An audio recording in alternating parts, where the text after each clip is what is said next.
How to save files on your computer and not use OneDrive. So first you want to open up your documents or this PC and then head to the OneDrive category on the left side.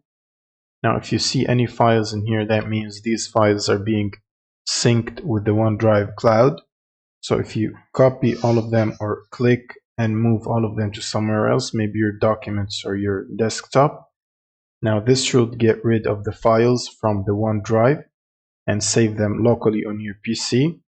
Now to stop OneDrive from syncing files and uploading them, here's what you can do. You want to search for OneDrive like this and then hit the OneDrive app.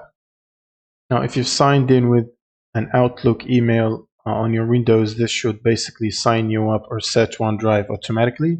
So you want to open up the taskbar tray system here, right click on the OneDrive icon, and then from here open up the settings and make sure to click on unlink this PC to basically unlink the OneDrive from your computer and sign you out. And this should basically stop OneDrive from syncing and backing up your files, and it should ask you to sign in again if you open it up, but it should stop syncing any files in this folder, and you can basically move them to your PC locally, copy everything and move to your desktop or any other folder in documents or whatever you want them to be saved. And that's pretty much it for this video. Subscribe if you find this helpful, and see you in the next one.